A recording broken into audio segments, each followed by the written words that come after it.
धन्यवाद डॉक्टर साहब।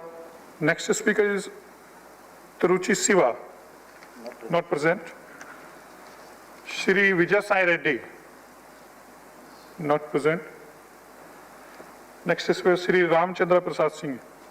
बहुत बहुत धन्यवाद वाइस चेयरमैन महोदय, सबसे पहले आपको बधाई। Thank you. मैं इस बिल का समर्थन करता हूं और ये जो बिल है, आज की जो एग्रीकल्चर की स्थिति है प्रोडक्शन की, उसके अनुरूप है। 1955 में जो एसेंशियल कमोडिटीज एक्ट बना, उसके बैकग्राउंड में देखें उस समय हमारी एग्रीकल्चर की क्या स्थिति थी।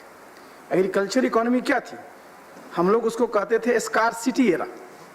उसमें अभाव था, हमारे पास इतने फूड ग्रेन्स नहीं थे, भूखमरी के लोग शिकार हो जाते थे, अकाल पड़ता था, बहुत लोगों की मौतें होती थी।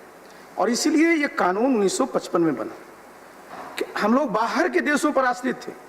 PL 480 का नाम सब हम लोग जानते हैं, किस प्रकार हमारे ऊपर एक तमाचा था। और इतना ही नहीं, वो क्या लोग मजाक में कहते थे कि हिंदुस्तान में एग्रीकल्चर की क्या स्थिति है, सीप टू माउथ, कि जहाज से अनाज आता था तब हमारे लोगों को खाना मिलता था। और आज आप देखिए, जब इस देश में एग्रीकल्चर रिवोल्यूशन हुआ और उसके बाद आप आगे अगर देखिएगा तो चाहे खाद्यान्न का उत्पादन हो, फलों का उत्पादन हो, सब्जी का उत्पादन हो, सब में हम लोगों ने इतनी प्रगति की है कि आज अगर आप देखिए कि उसमें हमारा स्कार्सिटी एरा था, तो आज हमारी ग्रेनरीज जो है जो ओवरफ्लोइंग है। आज इतना हमारे पास अनाज भी है, हमारे पास इतने फल भी हैं कि आज ना सिर्फ हम लोग अपने लिए खाएं पर्याप्त है, बल्कि हम एक्सपोर्ट करने की स्थिति में है। तो इसके लिए जरूरी है कि जो स्कार्सिटी एरा को ध्यान में रखते हुए कानून बनाया गया था, उसमें अमेंडमेंट किया जाए और उस समय हर एक चीज में स्टॉक लगा दिया जाता था।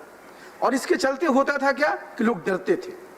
जो बहुत बड़े बड़े स्टोरेज बनने चाहिए थे, कोल्ड स्टोरेज बनने चाहिए थे, ग्रेनरीज बननी चाहिए थे, साइलोज बननी चाहिए थी, जिसमें प्राइवेट इन्वेस्टमेंट भी आता, वो इन्वेस्टमेंट नहीं आ रहा था इस कानून के डर से कि अगर उनके पास स्टोर कर रखा है और कल स्टॉक की सीमा आपने गिरा दी तो पता चला कि उनको जेल जाना पड़ रहा है। तो अब ये जो हटा दिया गया है, निश्चित रूप से इससे प्रोडक्शन तो बढ़ेगा ही और लोगों को अपने अनाज को, अपने फल को, सब्जी को रखने के लिए स्टोरेज में रखने की भी सुविधा मिलेगी, जिससे उनको बेहतर प्राइस मिल सकेगा हमारे किसानों को। और जो हमारे कंज्यूमर हैं, अब अगर देहात में 2 रुपए किलो टमाटर किसान से ले रहे हैं, अब दिल्ली में बिक रहा है 40 रुपए। तो जो 38 रुपए की जो खपत हो जाती थी, इसके बीच कारण क्या था कि हमारे पास जो कोल्ड चेन होना चाहिए, हमारे पास जो स्टोरेज की फैसिलिटी होनी चाहिए, वो नहीं होता था। और इसके पीछे एक एक्ट भी एक बाधक था, जिसके समाप्त होने से निश्चित रूप से इस क्षेत्र में लोग ज्यादा इन्वेस्ट करेंगे और इससे जो है किसानों को और ज्यादा अच्छा उनको मूल्य मिल पाएगा और हमारे देश की जो ओवरऑल खाद्यान्न की स्थिति है और पूरे के पूरे हमारे जितने भी और चीजों की प्रोडक्शन की है, उसमें बेहतरी आएगी। ये बहुत ही एक अग्रगामी सोच का बिल है, इसलिए मैं इसका समर्थन करता हूं। बहुत बहुत धन्यवाद।